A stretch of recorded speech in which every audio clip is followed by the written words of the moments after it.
공정한 시각, 따뜻한 관찰. YTN 해직 기자 노종면의 뉴스바. 이제는 초대석으로 함께합니다.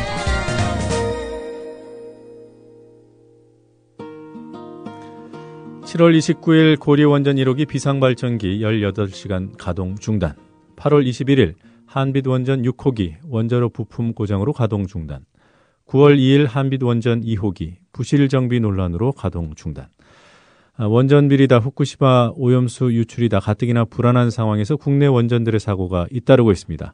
당국은 별 문제가 아니라며 문제를 축소하기 급급한 상황입니다. 환경운동연합 에너지기후팀의 양희원영 처장님 스튜디오로 초대했습니다. 안녕하세요. 네, 안녕하세요. 자, 최근에 드러난 부산 기장 고리원전 1호기 비상발전기의 가동이 중단됐다는 일부터 살펴보도록 하겠습니다.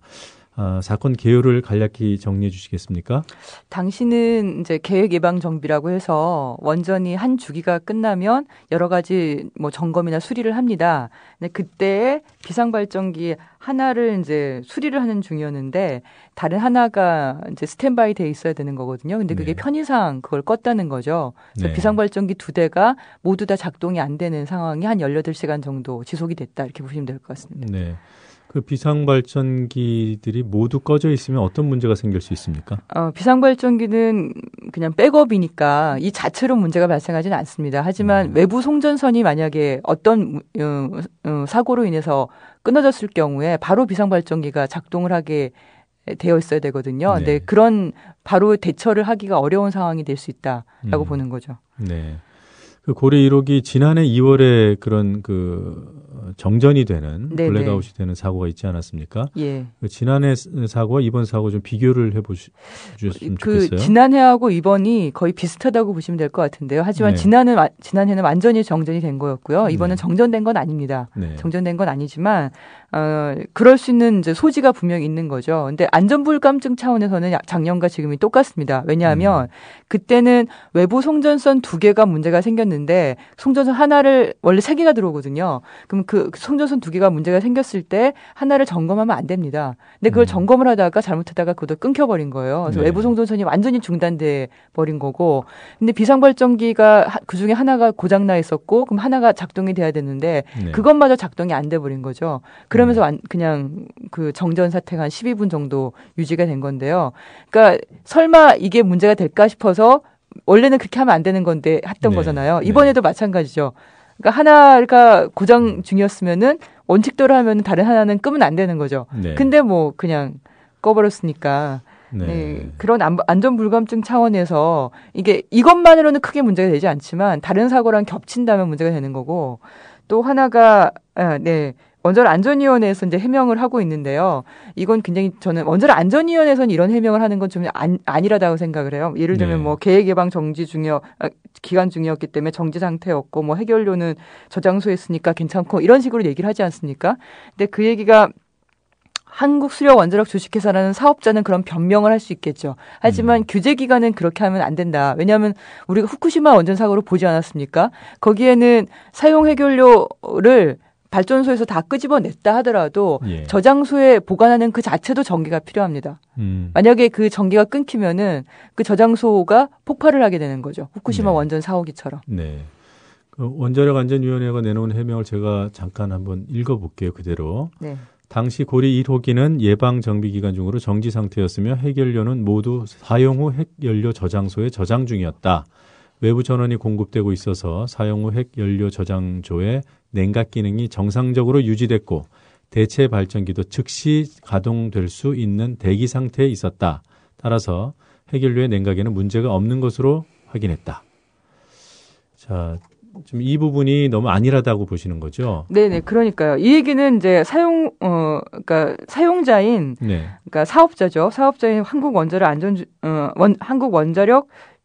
수력 원자력 주식회사에서 그런 얘기를 한다면은 그거는 뭐 그렇게 할 수 있다고 보는데, 규제기관에서는 이렇게 하는 건 맞지 않죠. 규제기관은 사실은 최악의 상황을 항상 가정을 하면서 원칙대로 하지 않은 것에 대한 정확한 문제 제기를 해야만 다시 재발을 하지 않는 거죠. 이건 변명이고 해명인 거죠.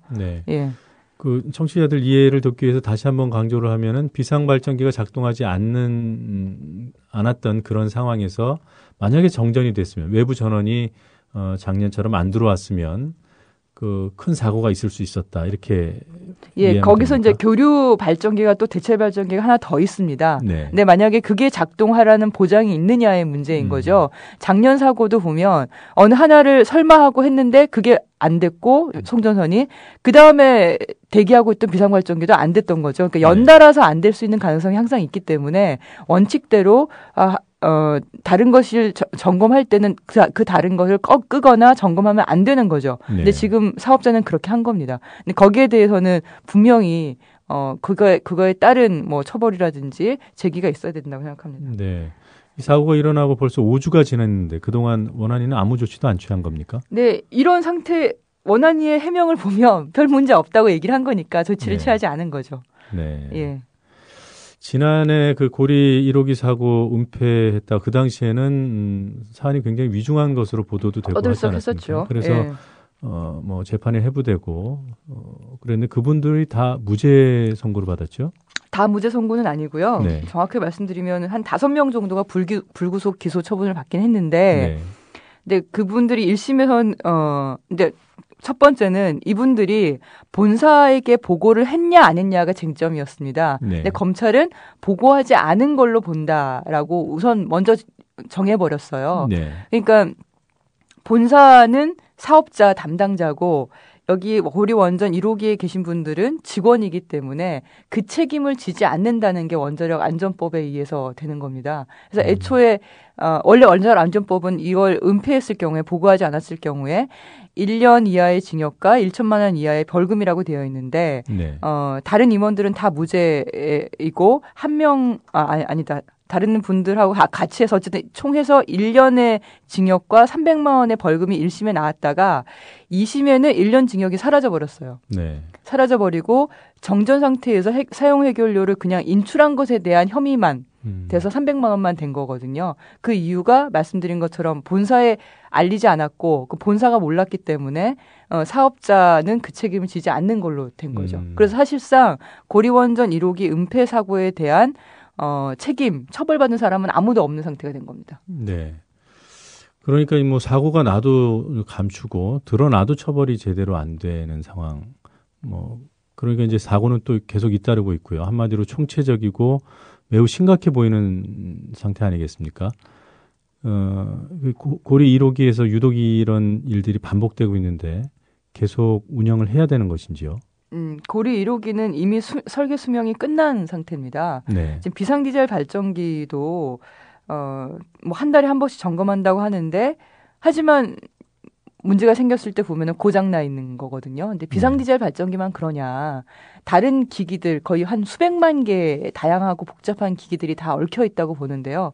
그것이 30년이 지나서 수명이 다 끝난 상태인데 전체를 다 바꿀 수는 없거든요. 사람이 뭐 심장을 하나 바꿀 수는 있겠지만 뭐 뼈나 혈관이나 전부 다 바꿀 수 없는 거 아닙니까? 지금 고리 1호기가 그런 상태에서 수명이 끝난 상태에서 좀 불안한 상태에서 가동이 계속 되고 있으면서 이런 문제가 발생을 하고 있기 때문에 뭐 그 주변에 살고 있는 한 3,400만 명이 되는 그 부산, 울산 그 시민들은 굉장히 불안할 수밖에 없는 거죠. 네. 고리 1호기가 언제 가동을 시작했던 거죠? 그러니까 2007년이 마지막 30년이 되는 거거든요. 그러니까 1978년. 70년대 후반에 시작을 했겠군요. 네. 자, 이 고리 1호기 말고 전남 영광에 있는 한빈원전에서도 사고들이 잇따르고 있지 않습니까? 네. 그 어떤 사고들이었는지 좀 설명해 주시죠. 한빈원전 6호기는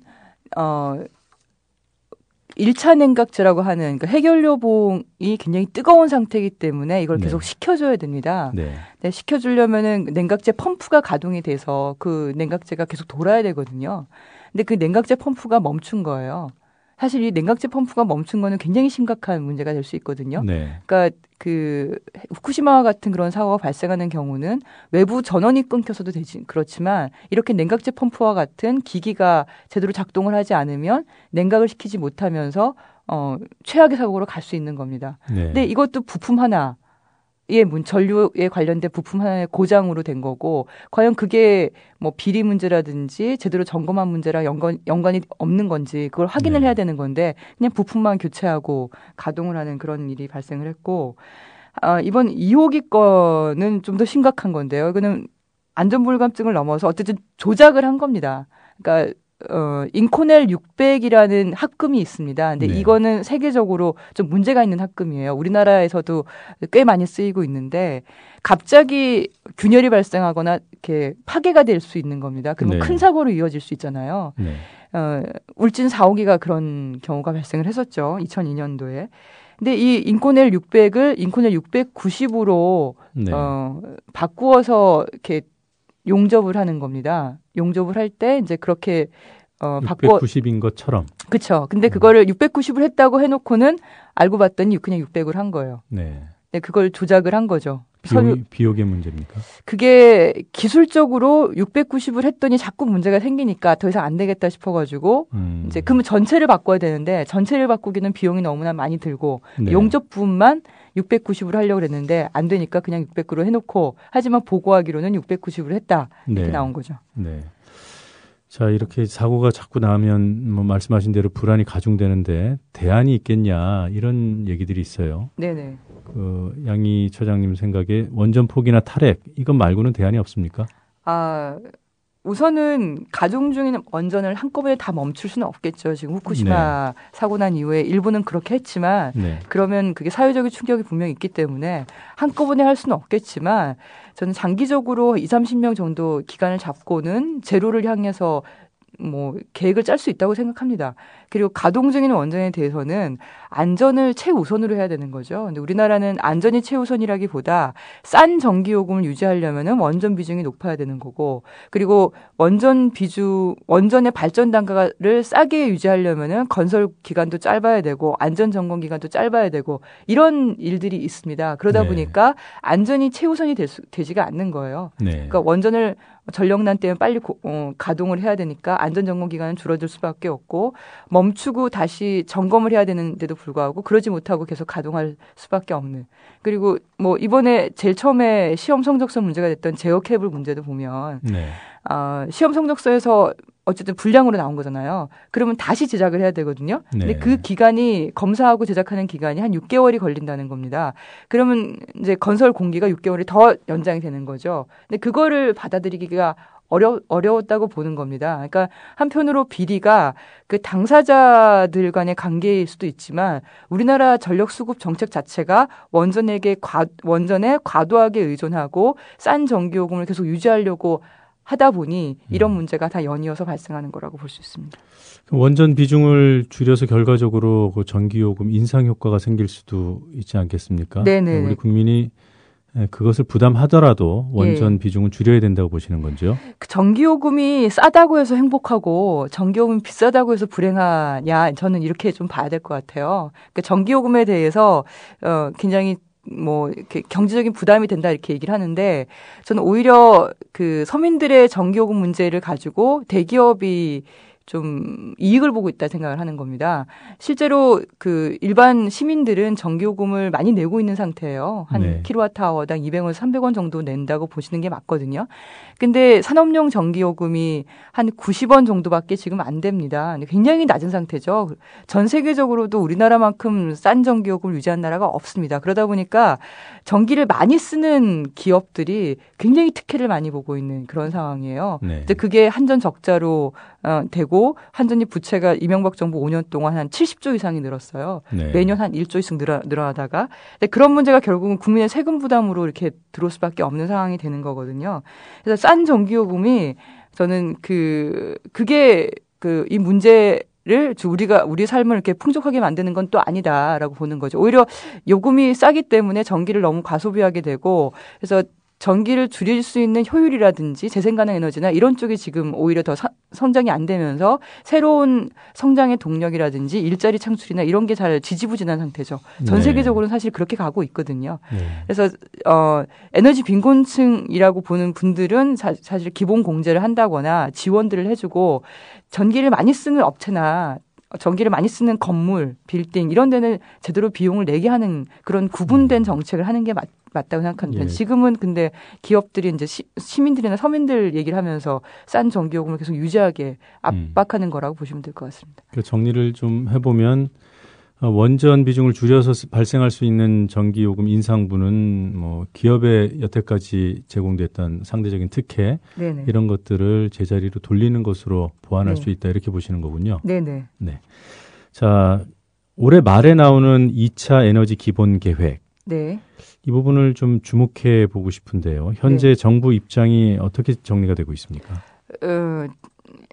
정부에서는 1차 때보다는 원전 비중이 좀 줄어야 되지 않냐. 네. 이렇게 뭐 계속 그 장관이나 다른 분들이 언론 인터뷰 하시는 걸 보면 그렇게 얘기를 하고 계시는 것 같습니다. 근데 1차 때는 너무나 높았고요. 지금 네.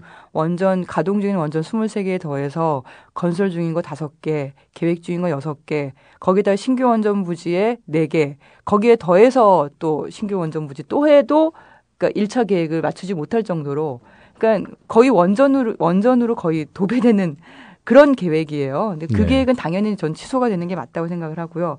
그렇다면 지금 신규 원전 부지를 어떻게 할 거냐. 네. 그리고 아직 삽뜨지 않은 계획 중인 원전은 어떻게 할 거냐. 이거 가지고 지금 시민단체들하고 정부하고 이렇게 논쟁을 하는 그런 와중입니다. 그러니까 1차 때보다 줄어드는 것은 기정사실이고 네. 지금 더 줄일 것이냐 말 것이냐를 놓고 지금 줄다리기가 벌어진다. 그래서 초안도 지금 못 나오고 있는 건가요? 초안은 아마 9월 말 정도에 나오는 걸로 알고 있고요. 9월 말이나 한 10월 초 정도에 나오는 걸로 나와 있는데 네. 전 여러 가지 시나리오를 좀 제시를 해서 시민들과 같이 논의를 해봐야 된다고 생각을 합니다. 일본도 제로 시나리오 뭐 15%, 30%를 쭉 얘기하지 않았습니까? 네. 근데 그런 것처럼 우리나라도 이게 사실은 사회적인 합의가 필요한 부분이에요. 우리가 원전 사고의 위협 속에 계속 할 거냐 아니면 비용을 좀 더 내더라도 재생가능에너지나 수요 관리를 통해서 갈 거냐. 근데 이게 비용이 좀 올라간다고 해서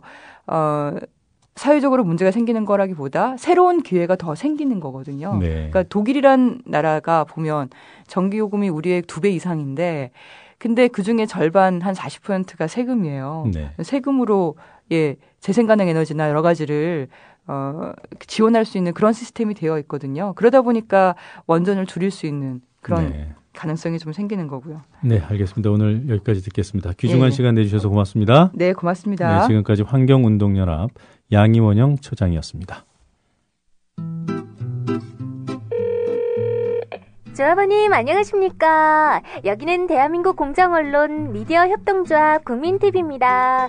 홈페이지에 가입한 지 오래됐는데도 아직 예비 조합원이어서 많이 놀라셨죠? 저희도 조합원 2만 명을 향해 가고 있는데 출자금을 납부한 조합원이 14,000명이어서 깜짝 놀랐습니다. 혹시 출자금 납부를 깜빡하신 거 아니신가요? 1좌당 5만 원. 가입할 때 한 번만 내면 되는데 몰라서 많이 당황스러우시죠? 이제 카드 결제도 되는데 이것도 모르셨죠? 국민TV로 들어오셔서 로그인하시고 마이페이지에서 납부해주시거나 계좌이체해주시면 바로 예비자를 떼어드립니다. 예비 조합원님, 미디어 협동조합 국민TV 조합원이 되는 길 완전 쉬워서 당황하셨어요?